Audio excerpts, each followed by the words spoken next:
Hello, so today's first look review video is for The Shadows of Wyrmwood. It's a roguelike adventure that combines equipment management, turn-based combat, and a deep fantasy setting. When I saw the press kit mention that it was inspired by Adventure Quest, I knew I would enjoy this one through sheer wave of nostalgia alone.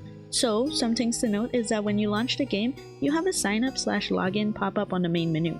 But if you're not willing to do that, you can skip that process entirely with a handy little button. Sorry, that's not in my recording. I pressed record a little too late. I didn't realize.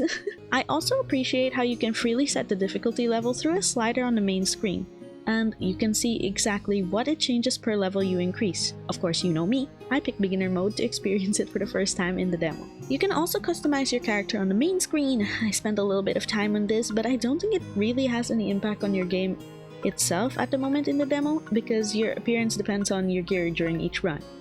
So, they have different kinds of gear such as daggers, swords, hammers, axes, and of course different elements for spells. For weapons, the flower usually comes with a spell, and the same for the wand. The melee weapons also have different abilities to deal physical damage each. There's quite a bit to the stats here, but you can take your time to hover over each one of them and get a grasp of what each stat does, because these stats can make or break your run, and well, strategy comes into play quite a bit.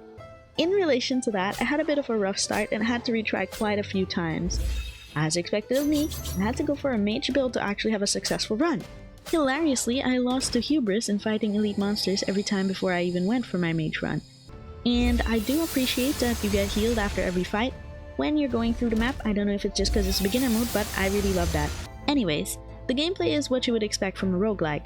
You can go through the map containing regular fights, elite fights, shops, mystery nodes with either rewards or mini-events, reward nodes, boss nodes, and the one I find most intriguing, the blacksmith nodes.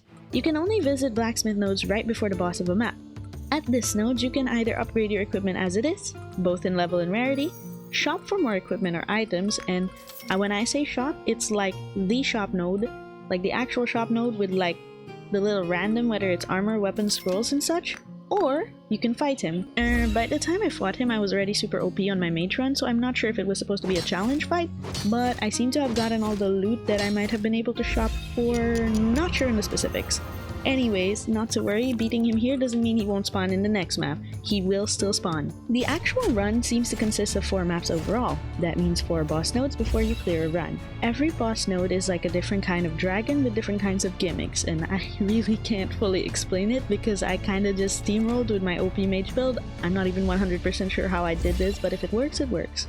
Still, going from the struggle of trying to wrap my head around physical weapons to absolutely killing it with a mage build made me really happy when I played. As you explore, beat elite fights and bosses, I think you can get relics that really help you power through. These can make or break your run. And also, you get a bit stronger with each fight, though I'm not sure if it was just because my gear was leveling up or if that naturally happens. So the fights itself. It's turn-based, and normally you would start first with a default amount of 4 energy. Most spells and attacks only cost 1 energy, but a few cost more than that. There are debuffs that might affect your energy as well as potions to recover it. But something I found personally fun is how fast-paced you can make the fight. Yes, you can take your time each turn and analyze what the enemy's trying to do. And by the way, if you use spells or debuffs to lessen the enemy's energy, their attack pattern might change. But you can also play really fast. Either clicking on the skills or using number keys from 1 to 4 can select skills in quick succession, and then you can press space to end your turn. I kinda like how it doesn't automatically end, so you could still use potions to heal, debuff, buff, and do as you like before you end off. Anyways, I think I've now yapped on quite enough. The full game should release around April 2025 this year, and the demo should be already available on Steam. The developers have noted that the demo is still a work in progress since the final boss, some other features like events, tournaments, customization options are not yet implemented, which sounds really exciting and I can't wait for the full release, not gonna lie.